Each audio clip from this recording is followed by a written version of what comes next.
Olá, muito boa noite para você que está com a gente ligado aqui no SBT News. A partir de agora, as principais informações do estado e a gente já começa a falar de boas iniciativas. O Outubro Rosa ainda não chegou, mas as ações voltadas para as mulheres com câncer de mama já começam a acontecer. Em Santa Catarina, 60 mulheres vão receber a cirurgia de reconstrução da mama em um mutirão gratuito. A ação não repara apenas o aspecto físico, mas também emocional das pacientes. Olha só.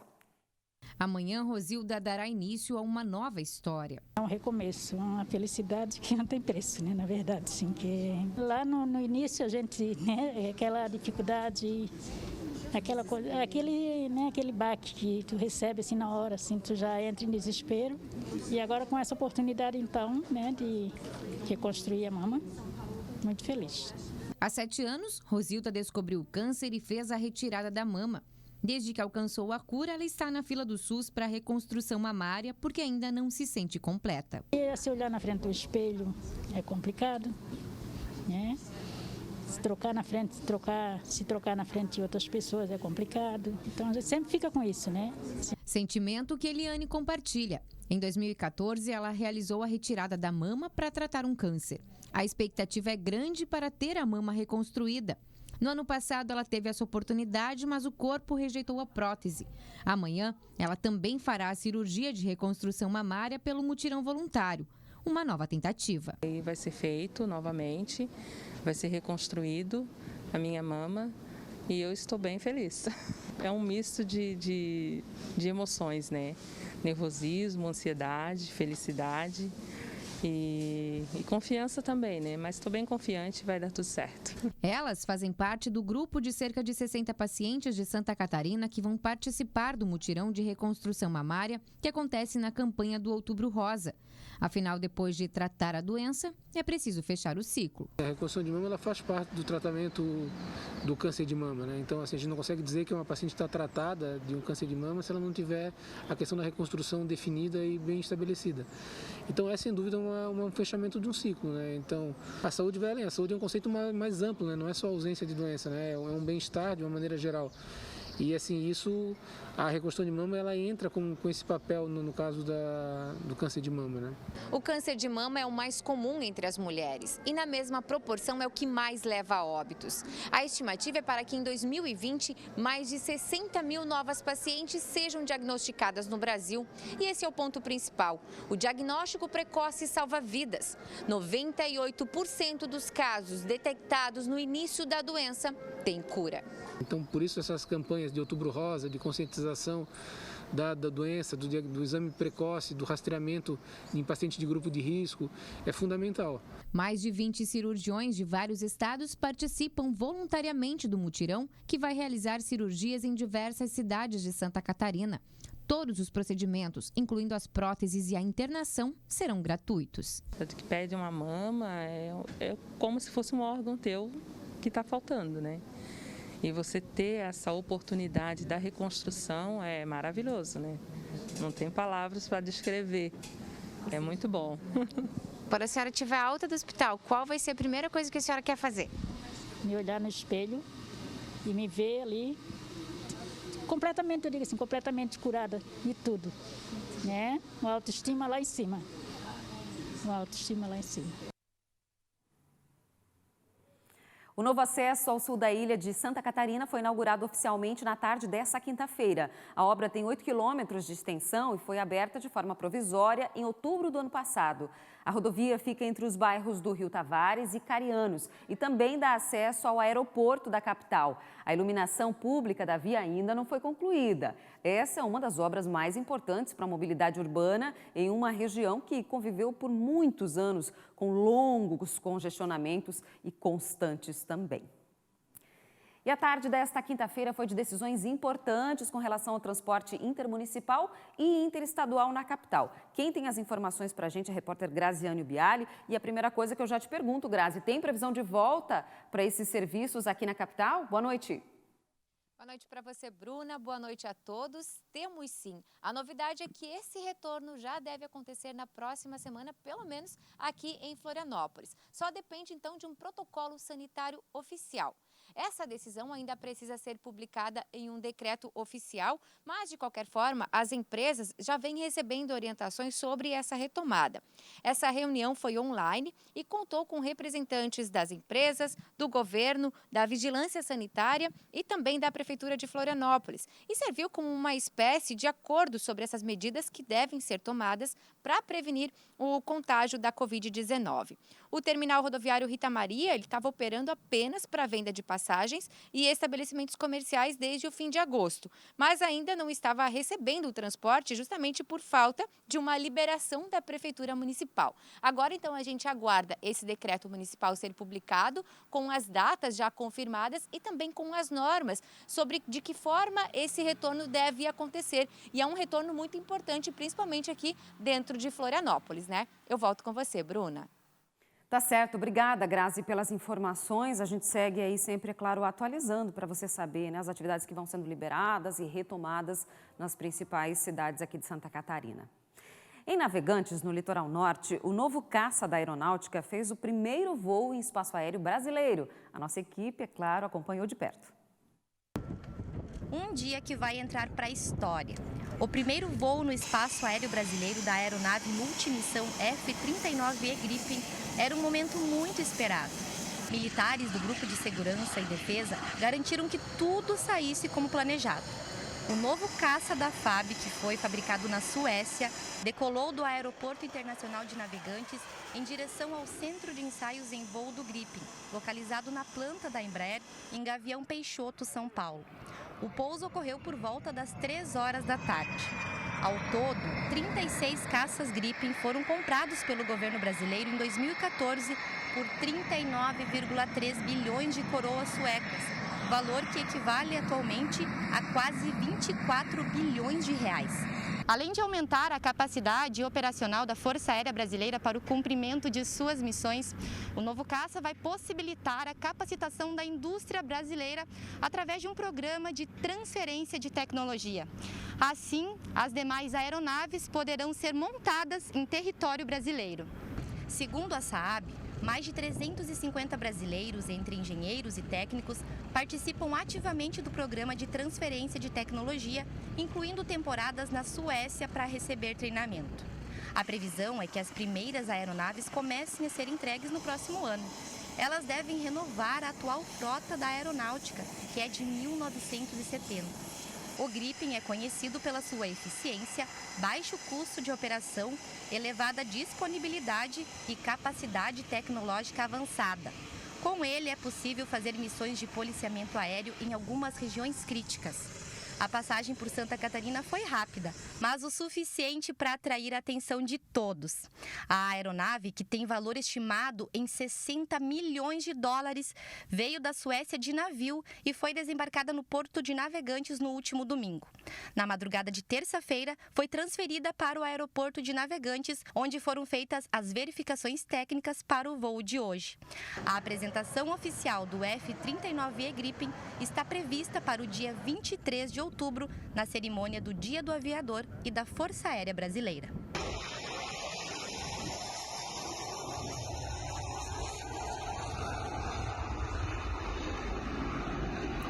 A sexta-feira está batendo na porta e a gente quer saber, é claro, como fica a previsão do tempo. Eu já adianto que o comecinho do fim de semana vai ser de muito sol aqui pelo estado. Confira.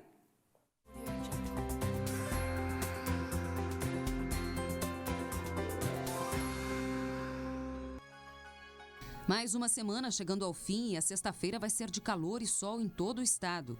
Chances de chuva fraca apenas durante a madrugada no litoral norte.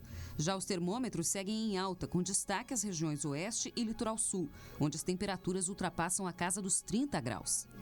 Em Florianópolis, sexta ensolarada, com máxima de 26 graus. Na maior cidade do estado, em Joinville, as temperaturas ficam na casa dos 28, situação que se repete em Blumenau. Na Serra também faz calor, a máxima é de 25 graus em Lages. Criciúma e Chapecó têm dia ensolarado e registram mínimas de 15 e máximas acima dos 30 graus. Agora a notícia é boa, viu? É que pela primeira vez desde o agravamento da situação da pandemia aqui no estado, no mês de junho, Santa Catarina saiu totalmente agora da situação de risco gravíssimo de contaminação por coronavírus. Olha só. Pela primeira vez, todas as regiões do estado caíram para o índice grave, ou seja, a situação está mais controlada do que antes. O destaque é para a região do extremo oeste, classificada como risco alto. Os dados são da matriz de risco potencial do governo e são coletados semanalmente nas terças-feiras. Mas a notícia, que já é boa, poderia ser ainda melhor. Outras 4 regiões estão bem próximas de atingirem este nível, que é considerado intermediário.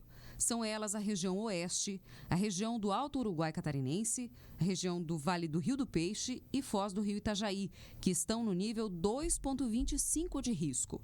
Para você entender melhor a situação, esse índice é calculado com base em 4 critérios diferentes: isolamento social, testagem e isolamento de casos, fluxos assistenciais e ampliação de leitos de UTI. Para o risco grave, a média desses critérios, que recebem notas de 1 a 4 por região, deve ser de 3 pontos. Já o risco alto, a média é de 2 pontos. Para relembrar, em junho, Santa Catarina chegou a ter 12 regiões de saúde no patamar gravíssimo. Mas essa melhora no mapa de risco não significa que a pandemia acabou, hein? E sim que as nossas ações de cuidado e isolamento estão, de fato, dando resultado, portanto, devem ser mantidas. E ainda falando desse assunto, a gente atualiza também os dados diários sobre a Covid aqui no estado. 2.704 pessoas morreram até agora, 18 óbitos a mais do que ontem. São 210.048 casos positivos e 200.789 recuperados até agora. Já a taxa de ocupação de leitos de UTI baixou de 62,9% para 61,8% agora aqui em Santa Catarina. E o Hospital de Caridade será arrendado por 30 anos. Essa foi uma decisão tomada em reunião na tarde de hoje entre funcionários, gestores e o grupo de investidores que vai assumir o hospital. Segundo a diretoria do Corpo Clínico do hospital, por ampla maioria, a Irmandade aprovou o arrendamento e agora o próximo passo é a criação da agenda para a assinatura do contrato. Não existe uma data prevista ainda para a troca de comando. Segundo o provedor, hoje o Hospital de Caridade da Grande Florianópolis opera no limite. A instituição filantrópica atende convênios privados e Sistema Único de Saúde. Porém, com a pandemia, o atendimento privado acabou caindo. A dívida total do hospital é de mais de 130 milhões de reais. A gente vai para o intervalo e depois você vai ver que nem a pandemia tirou de cena o Festival Nacional de Teatro de Bonecos. Esse ano a edição é toda online e o público infantil vai adorar. É daqui a pouco.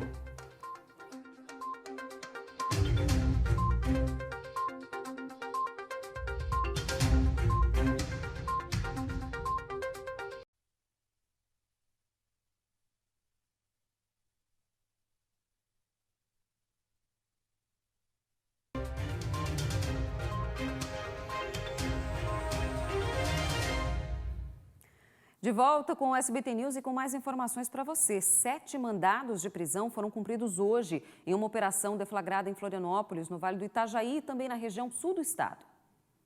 A operação combate os crimes de fraude à licitação, corrupção ativa e passiva, organização criminosa, lavagem de dinheiro e peculato, envolvendo empresários, servidores públicos e agentes políticos dos poderes executivo e legislativo municipais.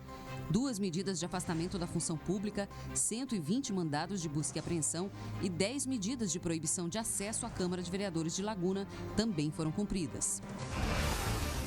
3 pessoas foram presas hoje em uma operação policial deflagrada em combate ao tráfico de drogas em São Miguel do Oeste. As investigações começaram em junho, quando diversas drogas foram apreendidas com adolescentes. Durante a operação, também foram apreendidas maconha, cocaína e uma quantidade de dinheiro em espécie. A operação segue em andamento. Um homem foi preso em flagrante transportando drogas na BR-101 em Tubarão, no sul do estado. 10 pés de maconha e 12 recipientes de skunk estavam em um veículo com placas do Rio Grande do Sul. O motorista de 29 anos disse que cultivava as drogas em Garopaba, no sul do estado, e que revenderia no Rio Grande do Sul. Ele deve responder por tráfico de drogas. Há 10 dias, o INSS retomou os atendimentos presenciais e a gente vem acompanhando esse retorno ao trabalho dos médicos peritos.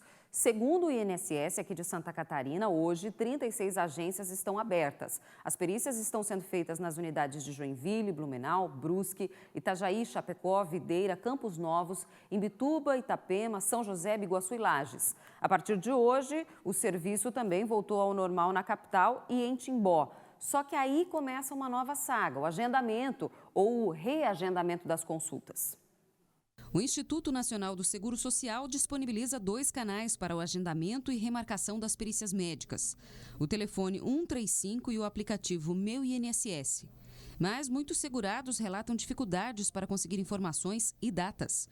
A dona Maria Aparecida é uma delas. Em maio, ela sofreu um acidente de trânsito e até hoje não conseguiu atendimento. Mando pelo celular as fotos, mando o laudo médico, mando meus atestados, tudo só vem negado, tá?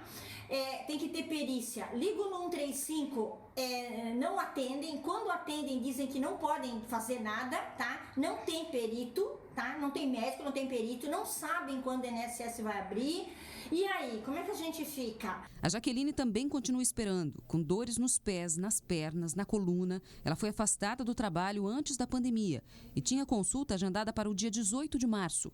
Mas até agora não passou pela perícia e tenta se manter como pode. Chegando lá no dia 18, falaram para mim que meu nome não estava na lista para ser atendida. E aí, como fechou tudo, né, esse decorrer do tempo, aí eu retomei agora, em julho.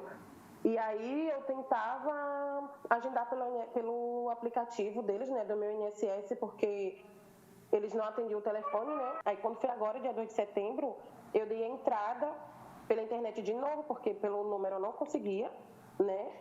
Dei entrada pela internet, mandei a minha foto e documento do médico. Aí até a data de hoje, tipo do dia 2 até hoje, 21 dias, o INSS não me deu nenhum retorno para mim saber se eu vou conseguir receber o auxílio ou não. Eu atendo assim, né, a domicílio, quando eu posso. E quando eu não posso, porque a dor nas costas é muita, a dor na perna também é muita, aí eu conto com a ajuda dos meus familiares, né, para me ajudar. A repórter Carolina Fernandes fez contato com o INSS pelo 135. Foram 3 tentativas, todas sem sucesso. A todo instante, a voz gravada na ligação relembra sobre o atendimento via aplicativo. Olha, senhora, até o momento não recebemos nenhuma previsão de prazo. A informação que temos é que de forma gradual as agências estão abrindo, né, para o atendimento pericial e acompanhando as informações vindas por parte do INSS caso ocorra alguma alteração. Segundo o INSS, o tempo de espera do telefone 135 é causado pela alta demanda do serviço. O INSS informa que está com um processo de contratação de mais uma central de atendimento para que o serviço seja otimizado. Após a contratação, o canal vai ter um aumento de capacidade de atendimento estimado em 30%. Em Itajaí, está acontecendo de forma online o Festival de Teatro e Artes Integradas para a Infância, o Festinfante. Essa edição é totalmente acessível, com libras, legendas e até audiodescrição. Olha só. Talvez a arte e a cultura nunca estiveram tão vivas e próximas de nós como agora. Elas se tornaram fundamentais, uma espécie de conforto para os dias de isolamento. E uma cidade que se destaca desde sempre no cenário da cultura nacional é Itajaí. Não à toa que é aqui que acontece tradicionalmente o Festival de Teatro e Artes Integradas para a Infância, o Festinfante, que reúne artistas do país inteiro. O Festinfante chega à sua 4ª edição de uma maneira totalmente diferente. Nos anos anteriores, as programações aconteciam nos teatros, nas galerias de arte e nas escolas públicas do município. Mas a pandemia do coronavírus nos impede de ter plateia. Por isso, os organizadores do evento precisaram dar um jeitinho para o festival acontecer online. Como eles costumam dizer, se for para espiar pela janela, que assim seja. A tela do celular, do computador ou até mesmo a tela da televisão são as janelas que nos permitem fazer essa conexão. Toda a programação do festival foi adaptada e é disponibilizada pelo site do evento. O público pode encontrar lá no site do Festinfante uma programação de espetáculos de teatro, de performance. A gente tem show, a gente tem livro digital também para ser acessado. Temos vivência de música, temos oficinas de artes visuais, filme de curta-metragem, uma programação toda pensada, né, para ser vista lá da janelinha do celular, do notebook ou na televisão. O festival também ajuda a gerar trabalho e renda a pelo menos 60 pessoas, entre artistas, produtores e profissionais em geral. Luciano, lá de Pernambuco, é um desses artistas. O Festifante representa a resistência da arte e da cultura nesse tempo tão improvável que a gente está vivendo, né? Que a gente viveu e que a gente está vivendo. Então, participar desse festival é uma alegria muito grande, porque poder criar nesse momento e expandir através das redes, das janelas online, essas criações é muito importante. O Festifante começou na sexta-feira da semana passada e segue até o próximo domingo. Então já sabe, aproveita esse fim de semana para colocar o pijama, reunir a família no sofá e esquecer do mundo lá fora. Cada um da sua janelinha, para quem sabe daqui a pouco o abraço ser ao vivo e a cores. Bacana, né? E a arte que tem auxiliado muito a gente a ultrapassar aí pela pandemia. E olha, mais reportagens e informações você consegue acessar pelas nossas redes sociais. Fique ligado em todos os nossos canais que a gente vive atualizando as informações para você ficar sempre muito bem informado.